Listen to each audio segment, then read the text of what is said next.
Hello, and welcome to Preparing to Survive and Thrive Homesteading channel with Charlie B. So what are we up to today? Well, I'm going to show you something. You might have guessed it from the thumbnail. But I am going to freeze dry some of these flat tan pumpkins. Now they come in different sizes. This is one of the nicer sizes. But this, to my knowledge, is what the old timers used to use to make pumpkin pies. So I had about 4 that went, so I decided before I lose any more, I would go ahead and cook them down, as in bake them, and then put them in the freeze dryer. So let me show you how I'm going to do this. Okay, I'm going to bring you down here in just a second. Hold on. Okay, I've been cooking these down since last night and then letting them cool. And when I say last night, I mean in the middle of the night. So I actually got up in the middle of the night and swapped them out. I had already cut them. So, I have a big pile of seeds here, and I'm going to save some of them.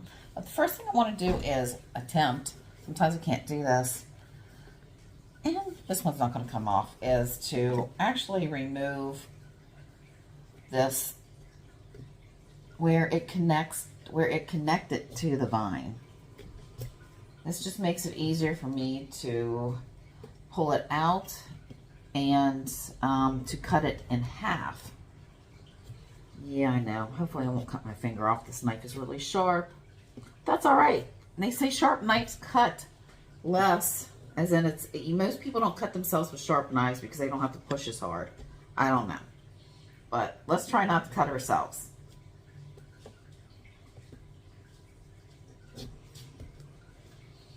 Okay. There we go. Just got it loosened.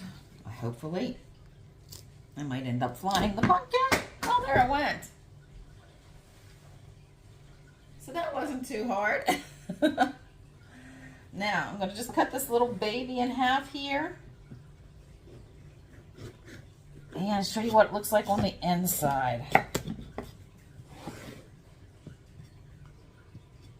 Now, I've actually made these guys and just ate them like squash with a little bit of salt and pepper, butter, and some brown sugar on them. So this is what the inside looks like,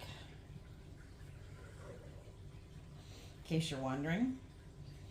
So I'm going to take my ice cream scraper. This is what I use to just remove the seeds and most of the little stringy stuff. Now, the stringy stuff doesn't all have to go out. I could actually end up baking some of these seeds if I wanted to for a nice little snack. So,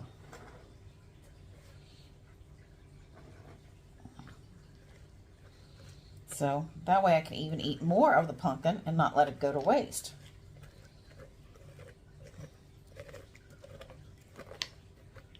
So there you have it. It's pretty much all cleaned out, and I'll bring you back when we go to put these babies in the oven. Oh, by the way, I'm cooking these guys down on my wood/pellet wood cook stove.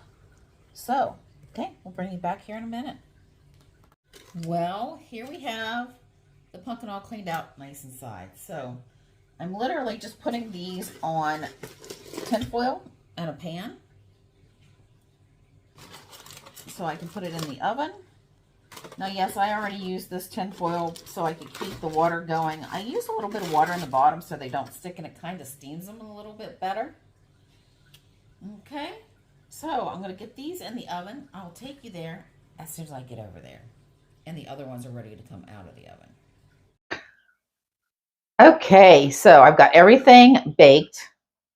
There are 7 of these tan round flat pumpkins. So I'm going to set this camera up because right now I'm walking so you can see what I'm going to do with them next. Give me a second. So I picked up one of them from my pals, and what I'm going to do is I'm just going to flip it over. I'm going to spread it apart as much as possible, and still have a few seeds in there, but that's all right.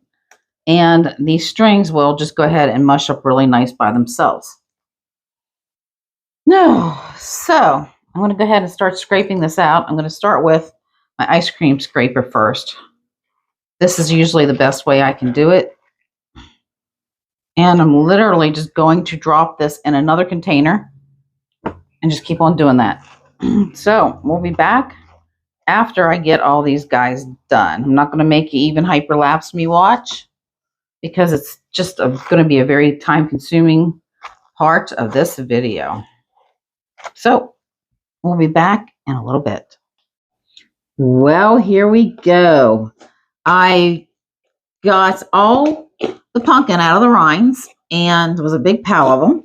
And I've just been using the potato smasher to just smash them all up and to get them all mixed up. And then I'm going to start putting the pumpkin on the tray, since this does not need to be run through a blender or anything, because I will be doing something to make sure it is very, very smashed up when I'm done. So anything that I find that doesn't look quite right, I am pulling it out, throwing it in the sink. Okay, so I'm going to turn you over here in a minute so you can see how I'm going to do this on the trays. Okay, so I got my measuring cup right here, and I'm going to put these green edgers on top of the tray. They just go on the edges right like this. I'm going to do one on all four. Now, this will enable me to do is stack trays on top of each other, because I'm going to freeze these trays before I put them in the freeze dryer this time. So here I go. We're going to start off with 4 cups, and I'm going to slowly keep mixing this guy so I don't end up with a whole bunch of water in the bottom, and just kind of have it mixed in good. And yes, it will freeze dry right out of it. I'm going to start with 4 cups per tray. Let me get a spatula so I can kind of clean off this and straighten it up a little bit.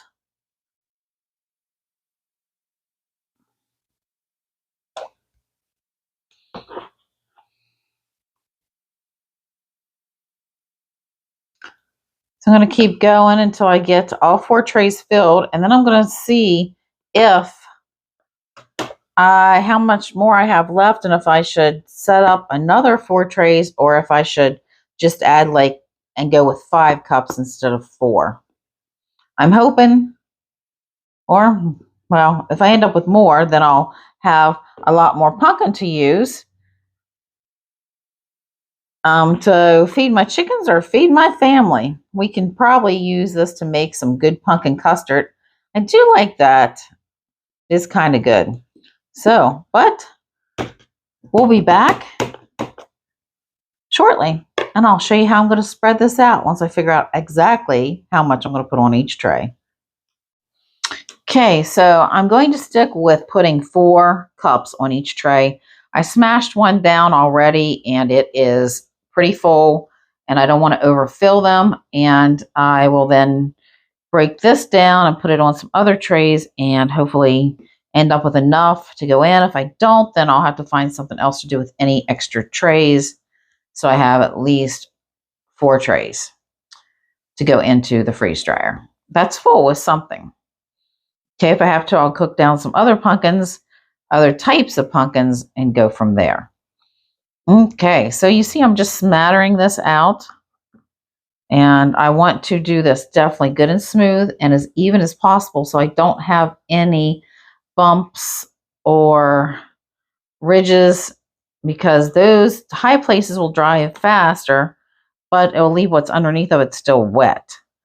So you want to make this as even as possible and to make it dry more even. Okay, so let me get these guys piled on top of each other and get them in the fridge or freezer. Sorry about that.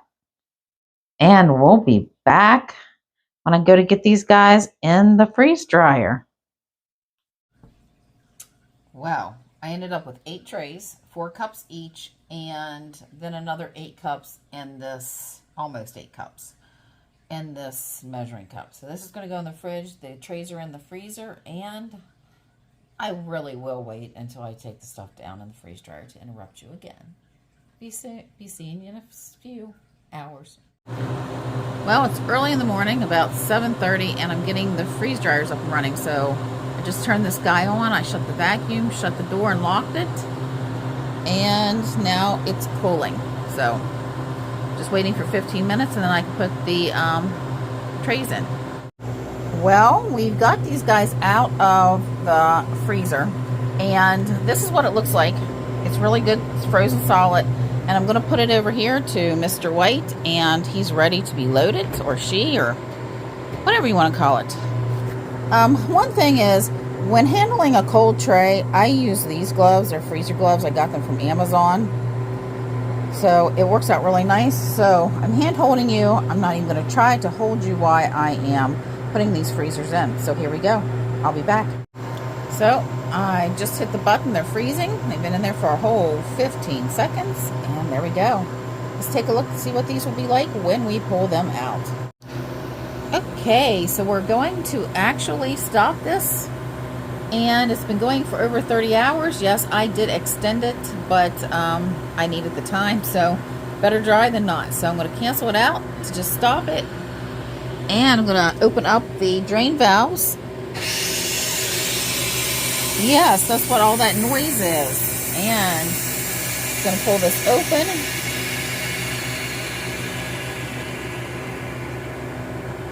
So with this being dehydrated, and I'm going to actually mince it up very, very small. And this will be great for actually making pumpkin pies, breads, cakes, soups, anything that you want to rehydrate it back. Yep, all dry. So we're good. I'm going to take you upstairs and I'll show you what I'm going to do.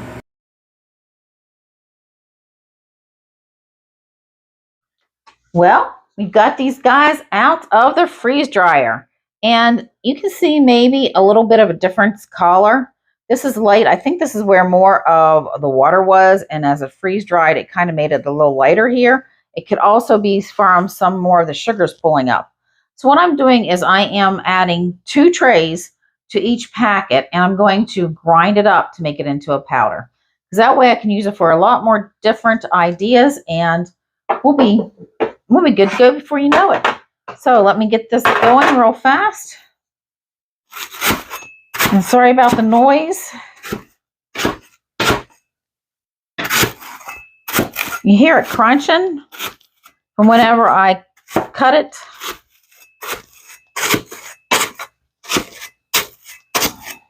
I'm going to pull this up so you can see it. It's light as styrofoam, probably even lighter than styrofoam. Just cracks. It's perfectly done. Dried good.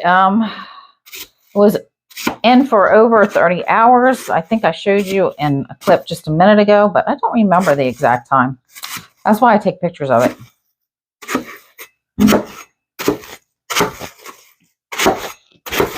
I'm going to break these into blocks. The smaller pieces, believe it or not, the better, in order to get it put in our little bullet here, NutriBullet. And this actually works pretty good. It was a gift from a friend of mine. He bought it and decided he didn't like it, so I got it. But hey, that's all awesome to me. So I'm putting it in our little NutriBullet container here. Let me bring you up a little bit. There we go.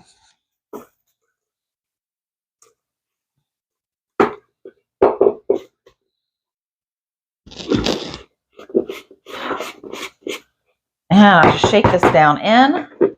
And sometimes this gets packed a little tight. And again, I'm going to move you up a little bit more so you can see what I'm doing.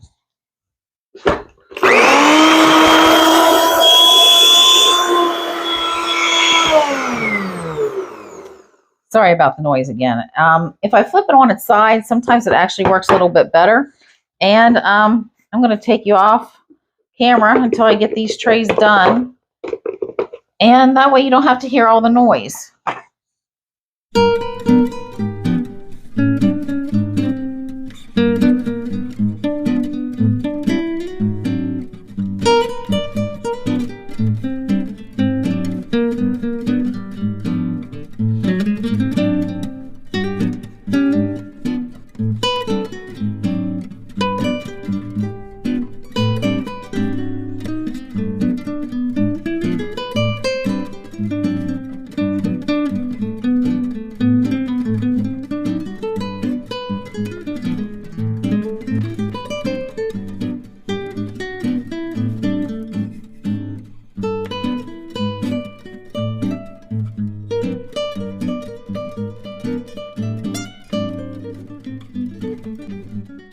Okay, so I've gotten all four trays ground up to a nice powder. So let's see how much I have here. This is 2 trays. Now this is honestly the way it's labeled. I can't tell. Well, it started out as actually 8 cups, 4 cups per tray. So this might actually only be a cup and a half, but I'm not going to take my time to measure it. I'll measure it whenever I pull it out. And I will mark on here that pre-drying that it would have been 8 cups per bag. I'm using this big funnel, and this is a pretty cool bag. It's small. It has a pleated bottom part, so it can open it up and go in better. And it's not very much. I think it's a pint, if that. It might only be a half pint. I haven't measured that either. But that's all right. I know what fits in these, and I'm going for it. So I'm just going to take this powder. As you can see, it's so pretty. I love the color of this.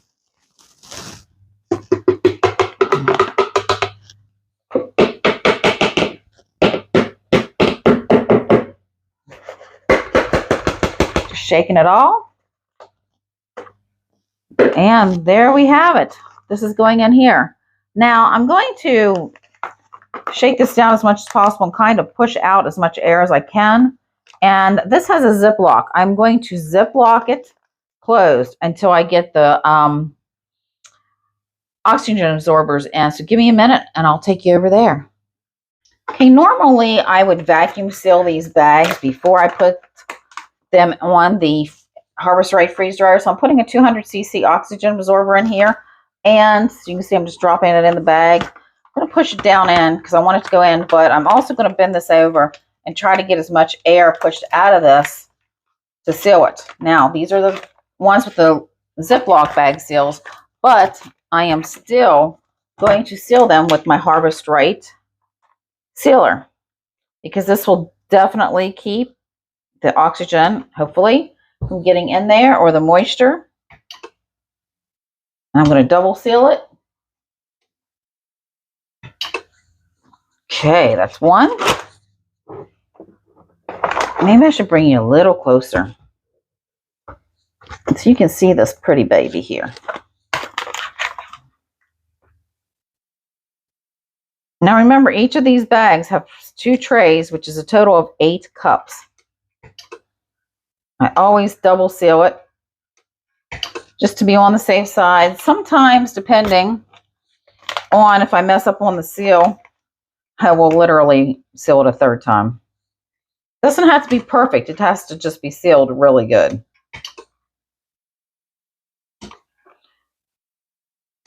And when I seal these, I try to make sure this part up here is not kind of flanged out or anything.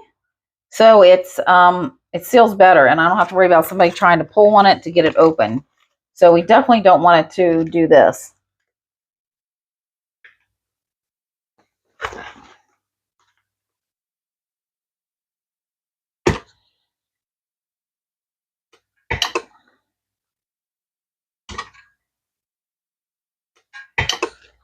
All right, so there we have it.